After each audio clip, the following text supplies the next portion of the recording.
31 जुलाई 2022 की सुबह अमेरिका ने काबुल के पौश इलाके में वाक़ घर पर MQ-9 रीपर ड्रोन से 2 मिसाइल फायर किए, जिसके नतीजे में अलकायदा के सरबराह अयमन अज़वाहिरी हलाक हो गए। इस मिसाइल हमले की ख़ास बात यह थी कि इसके नतीजे में कोई धमाका नहीं हुआ और घर को कोई ख़ास नुकसान भी नहीं पहुंचा। साथ ही हदफ के अलावा किसी और की जान भी नहीं गई। हालांकि उस वक्त घर में अयमन अज़वाहिरी के बीवी बच्चे भी मौजूद थे। तो बगैर किसी कोलेटरल डैमेज के इस कदर दुरुस्त निशाना आखिर कैसे लगाया गया? क्या कोई कीमियाई या हयातियाती हथियार इस्तेमाल हुआ? जी नहीं, बल्कि इस हमले में AGM-114 हेल फायर मिसाइल का R9X वर्जन इस्तेमाल हुआ। इस खास मिसाइल पर बात करने से पहले हम ज़रा हेल फायर मिसाइल के बारे में बात कर लेते हैं। AGM-114 हेल फायर मिसाइल पहली बार सन 1984 में अमेरिकी आर्म फोर्सेस की सर्विस में शामिल हुआ। अब हेल फायर का मतलब तो आप जानते ही होंगे, जहन्नम की आग या नारे जहन्नम।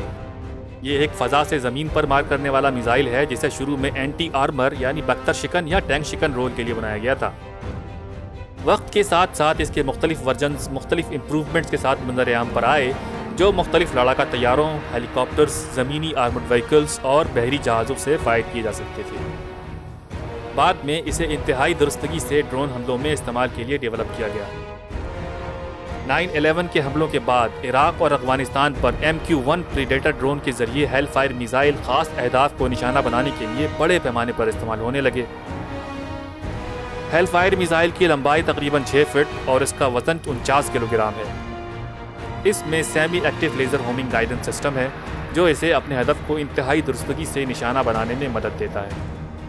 इन मिसाइलों ने इराक से अफगानिस्तान, शाम से यमन और सोमालिया तक हर जगह अपनी अफादियत साबित की और इनके ज़रिए अलकायदा और दीगर शिद्दत पसंद गरोहों के हाई वैल्यू टारगेट्स को निशाना बनाया गया, जिनमें अलकायदा के अनवर नसीर अल-औलकी, अबू यहिया अल-लीबी, सोमाली अल-शबाब के मुख्तार अली ज़ुबैर और दौलत इस्लामिया के बरतानवी रुकन मोहम्मद इनवाजी शामिल हैं। 2004 में इसराइली दहशतगर्द रियासत ने इसी मिसाइल के ज़रिए हमास के रहनुमा शेख अहमद यासीन को भी शहीद किया था। हेल फायर मिसाइल कई बार एयर टू एयर रोल या फ़ज़ा से फ़ज़ा में मार करने के लिए भी इस्तेमाल किया गया। 2001 में एक इसराइली AH-64E अपाची हेलीकॉप्टर ने हेल फायर मिसाइल से सेस्ना 152 तैयारी को निशाना बनाया, जो बगैर इजाज़त लबनान से इसराइल में घुस आया था। इसके अलावा 2018 में शाम से आने वाले एक ईरानी ड्रोन को भी AH-64 अपाची हेलीकॉप्टर ने हेल फायर मिसाइल से तबाह किया।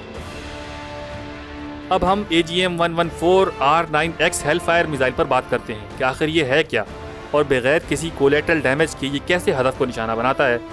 तो जनाब, ये बात है 2017 की, जब इसे अमेरिकी फ़ौज में शामिल किया गया ताकि सिविलियन कैजुअलिटीज़ से बचा जा सके और सिर्फ टारगेट को ही निशाना बनाया जाए।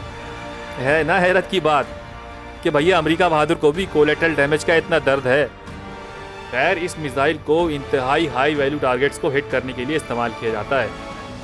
R9X मिसाइल को इस तरह डिज़ाइन किया गया है कि इसमें कोई वॉरहेड या धमाका खेज मवाद नहीं होता, बल्कि इस पर 6 अदद तेज़ धार मजबूत फौलादी ब्लेड्स नस्ब होते हैं। दागे जाने के बाद ये मिसाइल बिजली की सी तेज़ी से महज चंद सेकंड में ही हदफ तक पहुंच जाता है और हदफ से टकराने से ठीक पहले इसके 6 आहनी ब्लेड्स खुल जाते हैं और 6 मुख्तलिफ सिमतों में किसी गोली की तरह उड़ते हुए हदफ को काट कर रख देते हैं। और चूँकि इसमें कोई धमाका खेज मवाद नहीं होता, तो इमारत को भी नुकसान नहीं पहुँचता। इसमें मौजूद ब्लेड्स की वजह से ही शायद इसे निंजा मिसाइल कहा जाता है।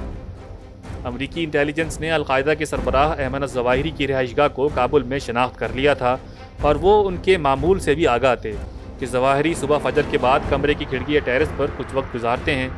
बस यही वो वक्त था जब इन्हें हेल फायर मिसाइल से निशाना बनाया गया। अयमन अज़वाहिरी अकेले नहीं हैं जो इस R9X मिसाइल का निशाना बने। इससे पहले अलकायदा ही के नायब अमीर अहमद हसन अबुल खैर अल मिस्री को भी 2017 में शाम में इसी मिसाइल से निशाना बनाया गया था, जब वो अपनी कार में सफ़र कर रहे थे। तो जनाब, ये तो था हेल फायर मिसाइल का मुख्तसर तारुफ। उम्मीद है आपको पसंद आया होगा।